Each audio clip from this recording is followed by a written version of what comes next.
Time now for Nancy Cahalen from the Better Business Bureau to keep us safe, alert us to whatever the latest scam is that is out there. And this is one that I think that Nancy's going to be talking about today that we're all pretty familiar with because we've all got a cell phone, which means that we've gotten all kinds of alerts and, hey, you have to act right now when these fraud alerts come over. And Nancy, good morning. And they're not always these fraud alerts on the up and up.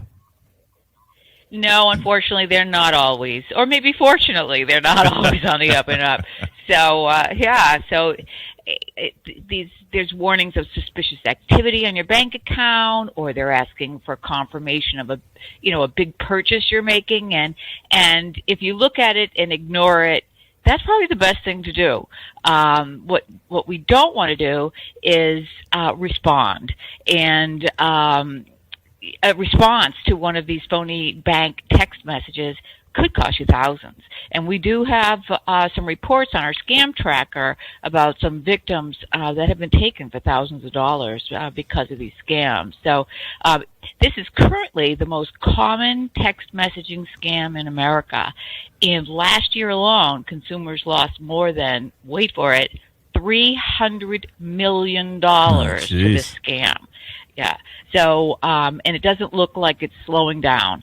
So, they use these text messages because it usually triggers an immediate response. So, texting is quick, and you really don't think much about it. And couple that with the fake claim that it's an urgent call to action. You can solve this problem. So now that's a very risky scam. So, be aware, and don't fall for it. So, it's definitely one of those where you're right about that. If what the funny thing is about it, Nancy, is even though I do know better now, if I get like a text, I'm more apt to think, well, this person has my number. They must know, or I must have given it to them somehow, or how else would they just have my cell phone number?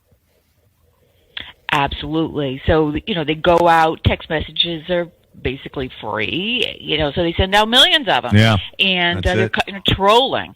And so if you get it on your phone and it says it's Bank of America, and you don't have an account at Bank of America, that's easy for you to determine immediately that this isn't on the up and up. But a lot of people do have accounts at Bank of America.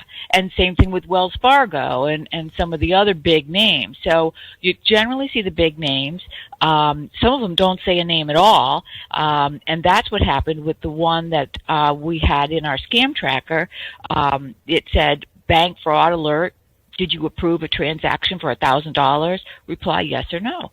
So you think of what harm could, yes or no. What could that do, right? But it doesn't end there. The scammer, then, if you do say no, it's not a transaction, somebody calls you. Because, as you said, they do have your number, don't they? So now you've responded. They know you're a real person. And they know how to respond to get your attention. So they call you up. The caller ID now says that it's coming from your bank. Faking caller IDs. We've talked about that. You can't believe what it says. So the representative says they can help you stop the fraudulent charges. But to do so, you need to send some money to yourself using Zelle. Well, this doesn't make any sense, but neither does Zelle to me. So, or another digital wallet app. The caller walks you through all, connecting to the app in your bank account. Then they ask you to verify the connection by sharing the code that the bank sent to you. Okay? So when you do things on your bank account, there's going to have that two-factor authentication. It's going to send you a code on your cell phone, and then you need to put that code in order to prove it's you. Well, now you're giving it to the scammer. Okay? So now the scammer is going to prove they're you. So don't do that.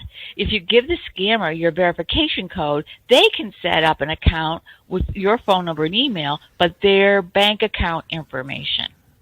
And if that happens, you send the money to yourself, you're really sending it to the scammer. And disputing the charges could be very difficult.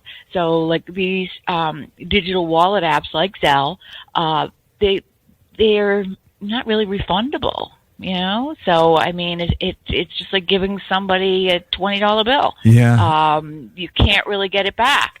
So you've given authority to make this transaction, and the scammer tricked you into it, but it's going to be really hard to get your money back. So once a consumer reported to us that they started getting texts from Wells Fargo fraud department, and they wanted to know if I'd made a Zelle transfer, and this person said no, and